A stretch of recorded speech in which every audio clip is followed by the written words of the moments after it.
UP के जिला मुजफ्फरनगर में दिल्ली देहरादून नेशनल हाईवे पर स्थित होटल ढाबों पर नेम प्लेट के मामले में जहां हिंदू समुदाय के लोग नाम बदलकर काम करने वाले मुस्लिम लोगों के खिलाफ कार्रवाई की मांग कर रहे हैं, वहीं मुस्लिम समाज के जिम्मेदार लोग इस पूरे मामले को राजनीतिक करार दे रहे हैं। मुस्लिम समाज के लोगों का कहना है कि यहाँ कांवड़ यात्रा वर्षों से चलती आ रही है और मुसलमान भी उसमें अपना योगदान देते हैं। मुजफ्फरनगर के पंडित वैष्णो ढाबे को लेकर बड़ी चर्चाएं हैं और चर्चाएं हैं मुस्लिम समाज को लेकर। कुछ लोगों का साफ कहना है कि उसकी पैंट उतारी गई, उसके साथ गलत व्यवहार किया गया, उसकी आईडी चेक की गई। आज हम आप मेरे सामने मुस्लिम समाज के लोग हैं, सामाजिक संगठनों से जुड़े हैं और अपने अपने समाज के लिए बहुत सारे काम करते हैं। इनसे जानना चाहेंगे कि आप इस चीज को किस तरह से देखते हैं आसिफ? देखिए, मेरा मानना ये है कि घटनाएं और अपराध, ये दोनों ऐसी चीजें हैं कि घटना सडनली होती है और अपराध प्री प्लान। लेकिन इन दोनों में कॉमन बात यह है कि इन दोनों की जिम्मेदारी होने के बाद कानून की है, पुलिस की है। इसमें धर्म ढूंढने की गुंजाइश गलत है। धर्म को ना ढूंढा जाए। कुछ भी अगर वहां गलत हुआ है, किसी ने गलत किया है और वो कानून के हिसाब से गलत है, तो उसको काम देखना पुलिस प्रशासन का है और किसी का काम ये नहीं है और ना ही किसी को अधिकार है। अगर शिकायत थी तो पुलिस के पास जाना चाहिए। शिकायत थी तो पुलिस के पास जाना चाहिए था और अभी भी पुलिस जो काम कर रही है उसे फॉलो करना चाहिए। इसमें इन चीजों को, धर्म को, जाति को, वर्ग को, पैंट को, इन्हें ढूंढने की जरूरत नहीं है। कानून को अपना काम करने दिया जाए और हम आम शहरी होने के नाते अपने जिले, अपने शहर के सद्भाव और सौहार्द को बनाए रखने के लिए मेहनत करें, ना कि हिंदू मुस्लिम और दूसरे धर्मों को एक दूसरे से दूर करने की कोशिश करें। ये गलत। बिल्कुल, मुजफ्फरनगर का मुस्लिम समाज सेवा करता है लगातार कई वर्षों से कांवड़ियों की। जी, बिल्कुल आपके बराबर में हाजी आसिफ राही अध्यक्ष पैगाम इंसानियत खड़े हैं। हम पूरी टीम हर साल पिछले कितने ही सालों से कांवड़ यात्रियों की हम सेवा कर रहे हैं। बाकायदा कैंप लगाते हैं, बाकायदा उन्हें फल वितरित करते हैं, बाकायदा उन्हें खाना देते हैं। लेकिन ऐसे हालात से जैसे पिछले 2 साल से दिखाई दे रहे हैं, हमें भी डर लगने लगा। 22 जुलाई 2024 को सुप्रीम कोर्ट ने बिल्कुल क्लियर कट ये आदेश दिया था कि किसी भी दुकानदार को आप नेम प्लेट लगाने का या कोई अपना नाम लिखने का कोई भी ऐसा काम नहीं करेंगे। एक चीज का करेक्शन चाहूंगा, उसमें जो फूड का लाइसेंस है उसको दर्शाने का आदेश भी दिया गया है। फूड एडल्ट्रेशन एक्ट जो है वो अपने आप में अलहदा मुद्दा है, उससे इस मुद्दे का कोई ताल्लुक नहीं है। फूड एडल्ट्रेशन एक्ट में वाकई ये धारा दे रखी है, लेकिन पूरे साल आप खामोश रहते हैं और जैसे ही कांवड़ यात्रा शुरू हो जाती है आपको फूड एडल्ट्रेशन एक्ट याद आ जाता है। इससे पहले भी तो बहुत सारे फूड एडल्ट्रेशन एक्ट में मामले हुए होंगे, लेकिन उस पर कोई अमल नहीं करता। सिर्फ क्या है, आपको याद होगा अंग्रेजों ने क्या कहा था, divide and rule.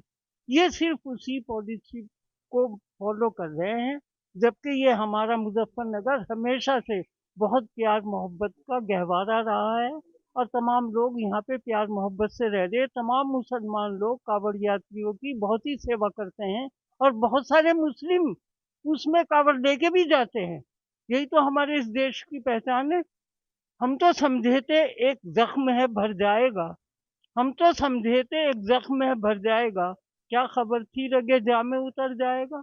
Thank you very much. पहलवान जी, आप बहुत सेवा करते थे कांवड़ियों की। हाँ, तो आप गवाह है इस बात के। आपने तस्वीरें ली इस बात की, आपने देखा कि उनकी मालिश, उनका पैर दबाना, उनकी हर चीज। इस मैं तो एक बात कहना चाहूंगा भाईजान, उस जगह से तो अगर ऐसे भी मुसलमान है कि लोग हमें नफरत की निगाह से देखेंगे, हम उनके पैर दबावेंगे, इधर से आप हमें नफरत की निगाह से, हम कहाँ जाएंगे फिर? बताओ तो, एक बात बताओ, हम कहाँ जाएंगे? रही स्वामी एसबीर जी की बात, ये हर साल एक नया मुद्दा पैदा हो जाता है। स्वामी एसबीर जी में हमारे भाई हैं बड़े, उनसे एक बात रिक्वेस्ट करके ये कहूंगा, भाई साहब आप ऐसा ना करें कि इसमें मान लो मुहर्रम भी चल रहा, कावड़ भी चल रही, इसके अंदर कोई इस तरह की बात ना हो। अब कितने प्यार से प्रशासन कावड़ को निकाल रहा, कितने प्यार से मुहर्रम निकल रहे, इस तरह से ना हो कि अगर नाम बदलना है अल नूर का बदलो, अल कबीर का बदलो, ये नाम है असली बदलने के। अब उन्हें मुद्दा तो यह है असली, स्वामी यशबीर जी से कहूंगा, इन असली मुद्दा इनको बदलने का है। उनको हमें ना बदलो, हम तो तुम्हारे साथ है भाई। 25-30 साल से तो आप गवाह हो, हम सेवा कर रहे हैं। सेवा कावड़ और कोई माई का लल्ला हमें सेवा से हटा नहीं सकता। सेवा करेंगे, करते रहेंगे, चाहे हो जा 100 साल इसके बराबर। कावड़ की सेवा करें, करते रहेंगे। बिल्कुल लगातार सेवा चलते रहे। क्या कहेंगे, आप भी काफी दिनों से समाज के बीच में, समाज के लिए काम करते हैं। ऐसा नहीं लगता कुछ लोग बीच में आए और फायदा उठाने के चक्कर में आप भी गुमराह हो गए, दूसरे लोग भी? देखिए, जिनका जिनका प्रोग्राम अपनी स्वार्थ की राजनीति को चमकाने का है, तो यकीनी तौर पर कि जो समस्या होती है कि उसके समाधान की तरफ तो वो जाएंगे नहीं। समाधान भी वो होना चाहिए कि जो हम लोगों का संविधान कहता है। अब संविधान के अंतर्गत हम लोगों को ये यहाँ पर जो व्यवस्था है वो अपना काम करना चाहिए। समाज जो है, सामाजिक तौर पर जहाँ एक दूसरे की आस्था का सम्मान होना चाहिए, समाज को उसके लिए आगे आना चाहिए। बहरहाल हम लोगों को सिर्फ एक ही बात कहनी है कि ये मुल्क अनेकता में एकता का वास्ता है। ये मुल्क में जब सबकी साझेदारी होगी, सबका ताना बाना होगा, तो वो बहुत खूबसूरत मुल्क बनता है, मजबूत मुल्क बनता है।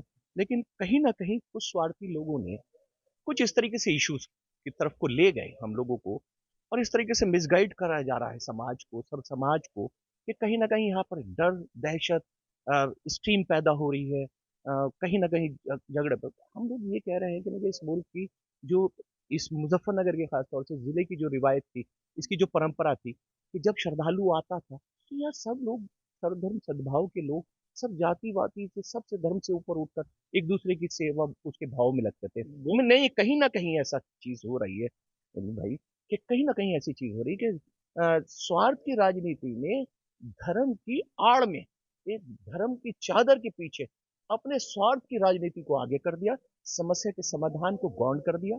हम लोग कहेंगे कि समाधान की तरफ को जाना चाहिए, और आने वाले श्रद्धालुओं का बहुत अच्छे से, जैसे पहले परंपरागत तरीके से हम स्वागत करते हैं, ऐसे आपने एक आड़ आड़ जानने की कोशिश की कि तजव्वुल का नाम गोपाल क्यों रखा गया, इसके पीछे जानने की कोशिश की आपने? देखिए, मैं फिर एक बात कह रहा हूं कि मैं किसी गलत की कोई पैरोकारी नहीं करता। अगर जो कोई भी आदमी कोई भी किसी तरीके से गलत कर रहा है, तो मैंने पहले ही कहा कि संविधान के तहत उस समस्या के समाधान की तरफ को जाना चाहिए, उसको पनिशमेंट होना चाहिए। लेकिन कहीं ना कहीं ये किसी आम आदमी की को इजाजत नहीं देता ये संविधान, कि आप यानी उसको किसी तरीके से स्टीम पैदा करें। आप शिकायत कीजिए, शिकायत सुनने के लिए बैठे, लेकिन भीड़ तंत्र ये तय कर रहा है कि अब डीएम वो करे, एसएसपी वो करे जो मैं कहूं। तो ऐसे कैसे चलेगा? मैं किसी तजम्मुल की या किसी भी तरीके की जो अपनी आईडी छुपाकर अपने इस मुल्क के भाईचारे को, इस शहर के भाईचारे को, जिले के भाईचारे को जो नुकसान पहुंचा रहा, मैं उसकी कोई पैरोकारी नहीं करता।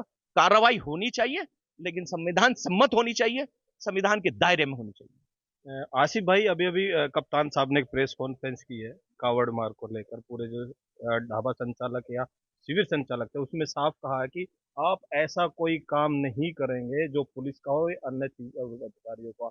आपको अगर कोई शिकायत होगी तो आप पुलिस से कहेंगे। बिल्कुल। अगर ये पहले से बात होती अगर ये पहले से बात होती तो आज हम इस मुद्दे पर यहाँ बात ना कर रहे होते। देखिए, ये कोई इतना बड़ा इशू नहीं है। गरीब का पेट जो है वो बहुत सारे बहरूप भरने की इजाज़त देता है। अगर हमें इस नज़रिए से लिया जाए कि भाई तुमने ये नाम क्यों रखा, अगर वो कानूनन गलत है तो पुलिस में उसकी तहरीर देकर उस पर कार्रवाई हो। लेकिन इसे इस तरह ना इशू बनाया जाए, इस्तेमाल ना किया जाए और धर्म को बदनाम ना किया जाए। क्या कहेंगे आप? एक चीज मैं और बता दूं कि जो चीज कप्तान साहब ने कही, ये बहुत शानदार बात है कि कहीं ना कहीं इससे लोगों में के प्रति विश्वास बढ़ेगा। लेकिन जहां आपने कहा कि काश ये काम पहले होता, यही चीज हुई है इस स्वार्थ के चलते, कि यहाँ पर कुछ लोगों को, काम करने वाले लोगों को पीछे करा दिया गया है, और संवाद में, सामंजस्य में कहीं ना कहीं एक बहुत बड़ा गैप पैदा हो गया। इस गैप को भरने की जरूरत है, और इसमें सबसे ज्यादा अहम योगदान आप लोग करेंगे। क्या कहेंगे? आपने अभी कहा कि साहब एसएसपी साहब ने ये बातें कही हैं, बहुत अच्छी बात की है।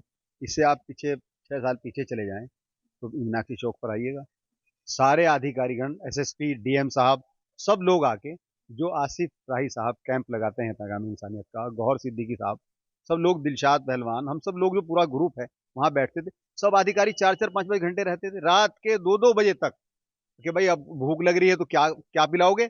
सामने मुस्लिम लोगों की दुकानें हैं, दूध वाले की इनाम की है, खान साहब की चाय, अगर चाय पीनी होती उन्हें भाई चाय मंगवासी, भाई आज दूध की बात है, दूध मंगाओ। गंगा जमुना तहजीब का गम जमुना तहजीब का अधिकारी खुद कहते थे इन बात को। तो आज भाई साहब कहने की बात यही है बस कि भाई ये चीजें ना फैलाई जाएं। हम सब लोग यहाँ सदियों से रहता है हमारे बड़े बुजुर्ग, और एक दूसरे के त्योहारों में हम आपस में खूब गले मिलते हैं, खूब मिठाई खाते हैं, खूब शीर खाते हैं साहब। धन्यवाद साहब। आप बहुत पुराने लग रहे हैं। काफी दिनों से कावड़ को देखता हूँ, किस तरह से सब सांप्रदायिक स्वभाव से गुजरती थी, कुछ छुटपुट घटनाएं भी हुई होंगी। क्या कहें? देखिए ऐसा है कि ये हमारा मुजफ्फरनगर जो है, मैं सबसे पहले ये कहूँगा कि ये हमारा मोहब्बत नगर है, और उम्मीद ये है कि इस मोहब्बत नगर को हम इसी तरह से मेंटेन रखेंगे। जहाँ तक इस बात का ताल्लुक है कि कावड़ की सेवा, तो कावड़ की सेवा हम वहाँ अपने लद्दावाला मोड़ से करते थे, और यहाँ फिर आकर के आसिफ राही के कैंप में जुड़ जाती थी। मैं तो ज्यादा दिनों से नहीं, चूंकि मैं सरकारी नौकरी में था, तो उसके बाद से, रिटायरमेंट के बाद से फिर मैं इस काम के अंदर लगा हुआ हूँ। और मैं एक संदेश अपने मुजफ्फरनगर के लोगों को देना चाहूंगा कि हम मिलके सदा देंगे तो लौट आएगा माजी, आओ मेरी आवाज में आवाज मिला दो। ये मुस्लिम समुदाय से कुछ संभ्रांत लोग थे। आओ मेरी आवाज में आवाज मिला दो, मिलके लौटाएगा माजी। मुजफ्फरनगर से इंडिया न्यूज के लिए धर्मेंद्र कुमार।